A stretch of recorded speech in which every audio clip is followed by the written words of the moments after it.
Hello. Okay. It's that time of the day. Feels like it's up around my neck. I just record whatever comes my way. Okay. Set timer. Oh. Hey Siri, set timer 10 minutes. Okay, so we're starting on page 216. Same book.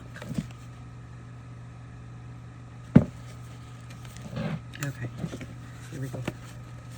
I can't see, so I've got to bring my glasses like way down here because I can't see like this. I'm being quiet because people are sleeping. Okay. I turned many a wistful look up toward the wild regions shut in by their sheer walls and parapets, shaggy and bristling with black pines, for a low, mysterious voice came a-whispering in my inward ear that somewhere in that awful wilderness, I should one day come upon the portal of the world within a world.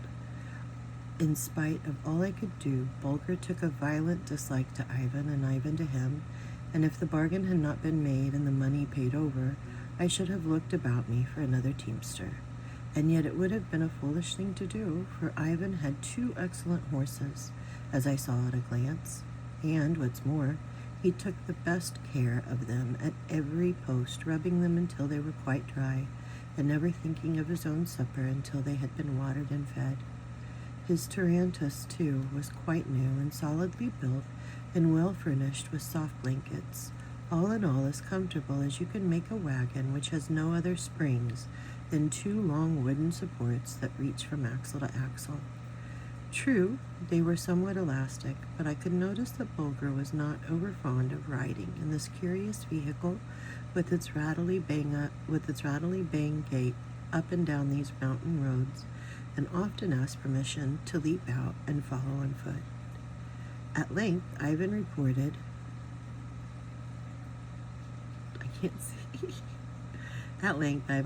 everything in readiness for the start, and although I would have fain taken my departure from Illich on the Illich in as quite a manner as possible, yet the whole village turned out to see us off.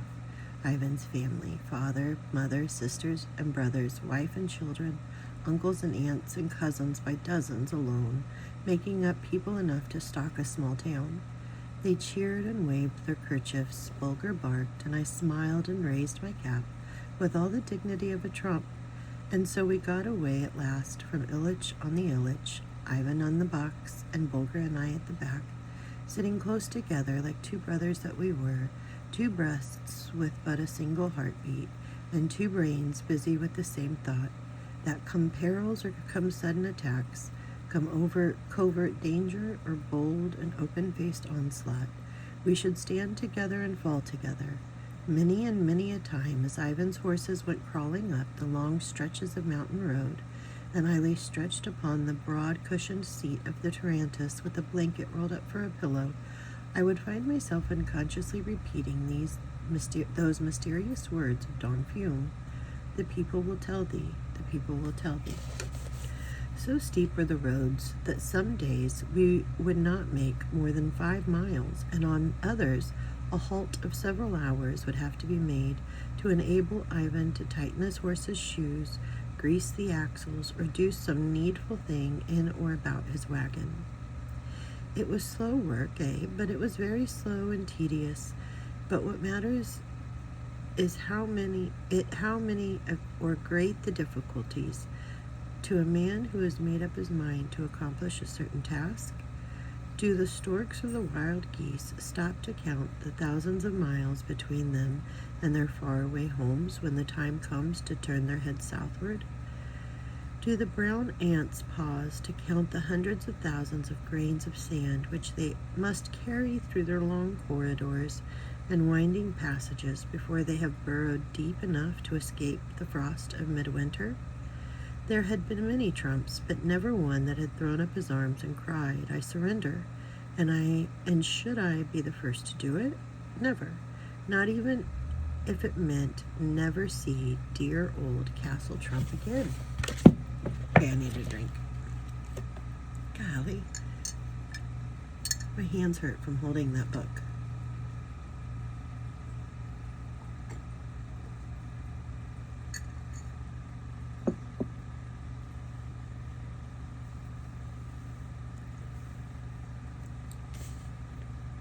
My coffee tasted weird.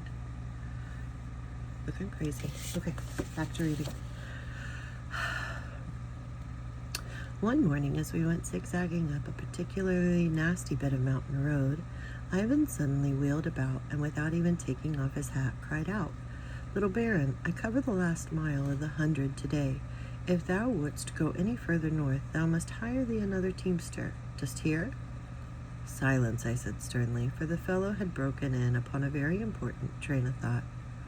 Bulger, too, resented the man's insolence and growled and showed his teeth.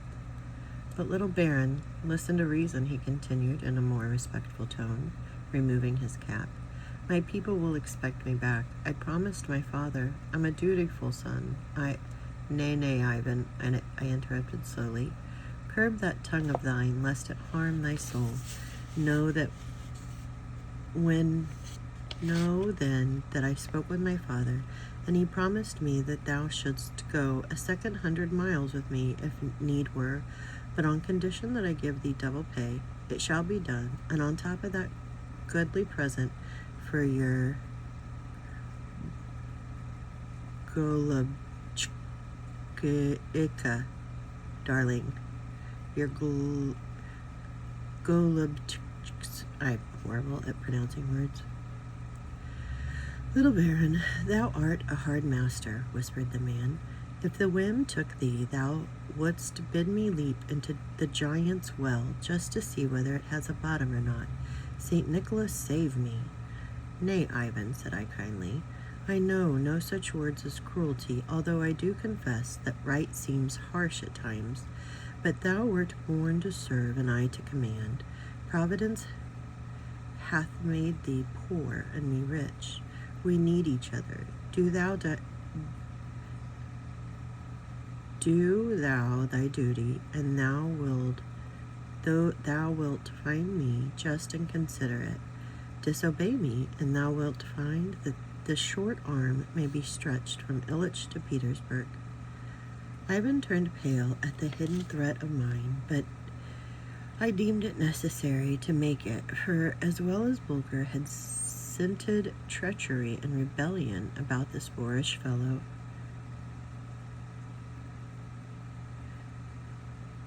whose good trait was his love of his horses, and it has always been my rule in life to open my eyes wide to the good that there is in a man and close them to his faults.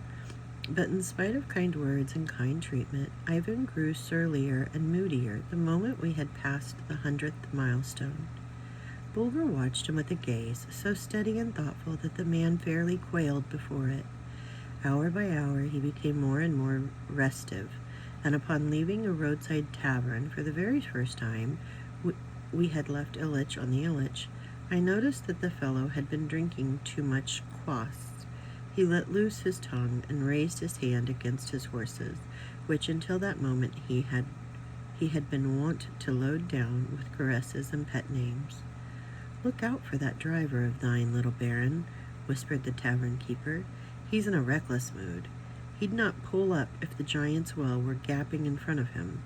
He'd not pull up if the giant's well were gaping in front of him.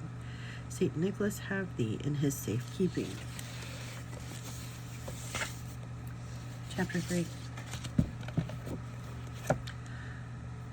Ivan more and more troublesome. Bulger watches him closely. His cowardly attack upon me, my faithful Bulger to the rescue. The driver worth having. How I was carried to a place of safety in the hands of old Juliana, the giant's well. I'm really close. You can almost tell I haven't washed my face today. Can you tell I haven't brushed my teeth? Not yet.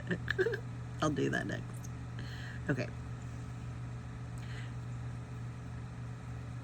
When it doesn't have a name, the chapter.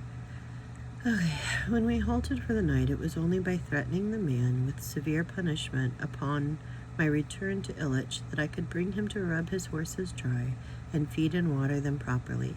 But I stood over him until he had done his work thoroughly, for I knew that no such horses could be had for love or money in that country, and if they should go lame from standing with wet coats in the chill of the night air, it might mean a week's delay. The timer just went off.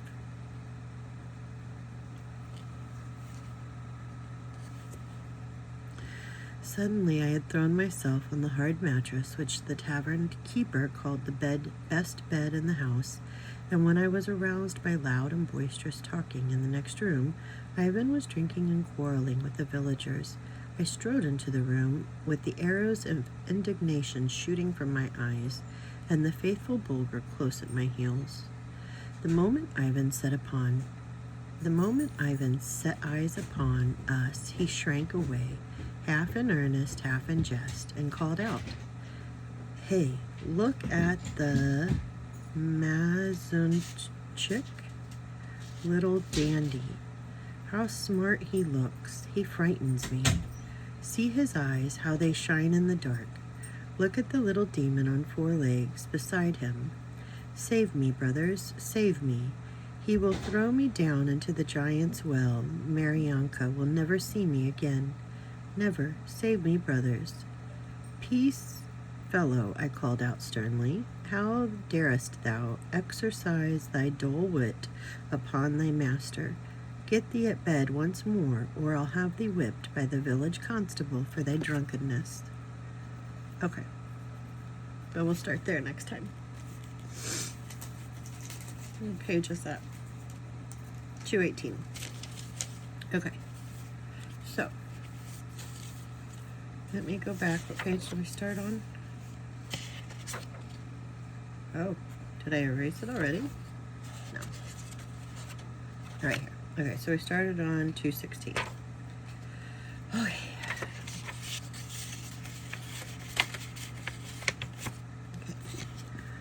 Quit procrastinating on anything and everything. Time wasted is just that, wasted. Avoid distractions and the noise around me. Block it out. The art of continuous self-love, through food, through water intake, through intentional meditation and thought. Something inside of me is superior to circumstance. Is it kind? Is it true? Does it reflect my authentic self? Focus more on money and its education. Focus more on self-discipline. See the sun, honor the moon. Forward momentum. The path out of hell is through misery. Honor my journey. I am a slave to my own incessant urge to escape the present moment. Meditate, walk, journal, stretch, love animals. Leave life to wonder all it needs. Less stress, more fairy tale.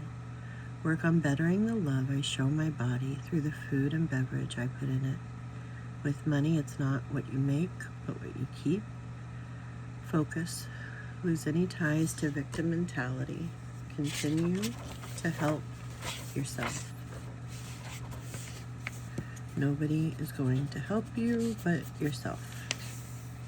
Okay. Till next time.